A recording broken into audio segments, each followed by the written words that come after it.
Hi there, and welcome to Organizational Communications in the New Era, Week 5. This week we're talking about networking. We're talking about individuals communicating with other individuals in ways that are not necessarily predicted through traditional organizational structure. A couple of weeks ago we were looking at decision-making structures, and there are communications lessons that we can draw from doing that. Those communications lessons are broadly that the decision-making structure gives us some idea as to how the structure of the organization will dictate how traditional management-related communications will actually be spread around the organization. Networking, however, is a very different deal. Networking is very much an individually based function of communication. As you can see in Chapter 6 of Applied Organizational Communication, networks, they describe it, they permeate organizations connecting the vast array of internal and external systems. All organizations are important respects, social networks need to be addressed and analyzed as such. Now, I want to stress a couple of things. One is that networking is not solely an intra-organizational phenomenon. And one of the questions I'm going to be asking on with regard to your own activities, do you network solely within your organization, or do you network outside your organization? Perhaps to, if you're in peacekeeping, maybe in similar organizations somewhere else. So in many ways, networks are a relatively new phenomenon in the organizational setting. In the old days, when people sort of largely did what they were told, and management expected to give out instructions for those instructions to be carried out as precisely as possible, and then everybody would go home again and do the same thing the following day. Well, thankfully the world has changed a little since then in most organizations, in most countries, and now we tend to be micromanaged a little bit less, I think. And one of the results of that is that we tend to be given broader descriptions of precisely what it is we need to do. But sometimes we find that we don't have the resources or experience immediately to hand within ourselves. And that, of course, is where networking comes in. The idea will occur to us that somebody else, either within the organization or somewhere else, may have information which is pertinent to our jobs, which maybe enables us to perform a particular task more efficiently. And so we approach and converse with that organization. So whereas you might have, however sharp the angles are, a decision-making structure which is sort of maybe a trapezoid or a triangle, in the networking process it's totally unpredictable, really, as to what that networking shape will be. What we do know is that a lot of it will be sort of more horizontal, so we will be conversing with people not on the basis of who has the power, which of course is sort of where it comes from in the DMS model. The other thing I want to stress is that when you're reading through Chapter 6, there are a lot of interesting parallels with the social psychological perspective of groups. Okay, so in other words, when we're looking here at, for instance, coupling, which is the relationship process in networks, whether they are loosely or tightly coupled, we can also find a parallel in the group. So a group in a social psychological perspective is two or more people who have some kind of common goal or common interest. And the individual's relationship with that group will be described as identification. So we all belong to dozens of groups. from our family to the people we work with. You can break that down to say, okay, the people I work with on a specific team or in a specific job or in a specific office. So it's very difficult really to define the precise edges of a specific group. It just depends on the context in which we're talking about. And then of course we've got groups that relate to recreational activities, and groups in a much broader sense, in the sense that Americans is a group. I mean, after 9/11, when TV, radio antennas on people's cars started sprouting stars and stripes, and we started hanging flags outside our houses and that kind of thing. What we were doing, of course, was to identify with the group. In this case, the group was with ourselves as Americans. Yes, it might seem rather strange for an English person to be saying that, but I am actually a naturalized American. Now, when you're reading chapter 6, you will come across a word called connectedness, and they say connectedness describes the extent to which network members identify with the goals of other members of their network.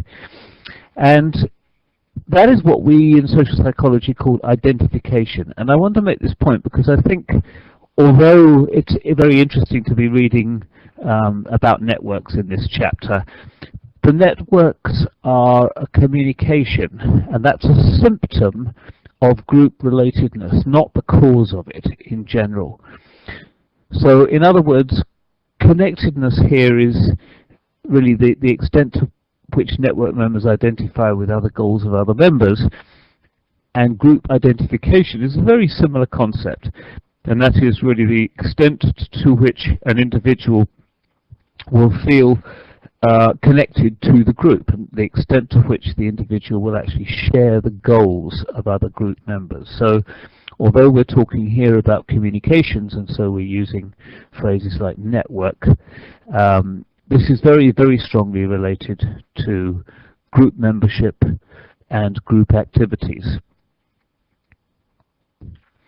One of the reasons I wanted you to watch the video, and it's that specific video isn't, I don't think, referred to in the chapter, but the general context is, in fact, that they do actually mention the Challenger disaster. But that's really an example of whereby the communication processes within a group, and actually between groups, were not really sufficient to deal with a potential problem. And the video, I think, is interesting from a whole range of perspectives, and specifically to highlight the importance of certain aspects of communication. And I hope that kind of message comes over when you connect up the readings and the video. In chapter 4 of my book, Embracing the New Era, I'm talking about the relationship between creativity, groups, and individuality. Now, this is not a class about creativity. However, creativity and communications are intimately related. In these demanding times, I'm sure all of you have had some kind of experience whereby you had to use some initiative, some innovative or creative practice in order to overcome a problem. Perhaps the lack of traditional resources, maybe the department was downsized and you suddenly find yourself with 20% more work to do, and you need to find creative processes in order to solve the problem without reducing the overall efficiency of the department. These are the kind of things I'm talking about with creativity. I'm not just talking about companies in the engineering world having to come up with exciting new products. Creativity and the requirement for it really surround us in our lives, no matter where we begin to look, and especially as more is demanded of us, which is increasingly the case, I think we'll all agree, then one of the solutions is to come up with more creative ways of using our time, more creative ways of getting the job done, and I'm sure you've all seen that in your activities. So I'm talking about creativity here, not out of some sort of arbitrarily academic kind of need, but because it's something which we all have to use as a tool to overcome the problems that we may or may not be facing because of tough conditions. So the real take-home I want to get you to think about in this chapter is that on the one hand, we as individuals have a really powerful need to feel like members of a group, members of a team, that kind of thing. On the other hand, we will also have a need to be seen as individuals and for others to see our individuality. And these things are in opposition. Well, clearly the creativity end of the spectrum is our individuality. Creativity is doing something in a unique way. Individuality is doing something in a way that is different from others. So they are virtually identical. And the point here is that when we suffer any kind of circumstance which pushes us towards the groupiness end of this continuum, in other words, which encourages us to spend time and feel more intimately connected, identify more closely with our groups, one of the things that's likely to happen is that we are going to feel less motivated to be creative. As we'll see in a future week, that has powerful implications for brainstorming. Brainstorming where we actually have a group of people around a table and we expect them to come up with ideas. Well, just by having the group around the table, we have created a group. And so we're encouraging people just by the presence of others to feel that the connectedness with others is salient, and therefore we're actually being counterproductive to the generation of unique ideas. One of the implications, of course, for the paper that I'll get to next, which is to do with terror management and terrorism and networking, one of the implications there is that if we were in a situation where we are under threat, in other words, let us say there was a terrorist attack somewhere in which we were personally involved, and those of you in law enforcement are going to be more likely to be intimately involved than those of us who aren't. One of the things that is likely to happen is that we will feel very connected with our groups. We will feel more closely connected with our families, with our other people around us that we work with. And as well as you will see from the next paper, as well as that being counterproductive to networking, it's also counterproductive to creativity. Now that may not matter, but on the other hand it might do. Sometimes under those kinds of circumstances where some unpredictable event occurs, it can be very important for individuals to come up with unique solutions very swiftly. So these are all the kind of ways in which relationships between people that include networking can have effects that we wouldn't necessarily have predicted. So Kastenmüller et al.'s paper, Terrorism, Threat and Networking, addresses the issue of how being under threat, thrown into an unpredictable situation where our lives are threatened, or at least we are in some way threatened, will impact the whole networking process. As I mentioned in the last slide, any kind of threat that we have will tend to push us towards the group.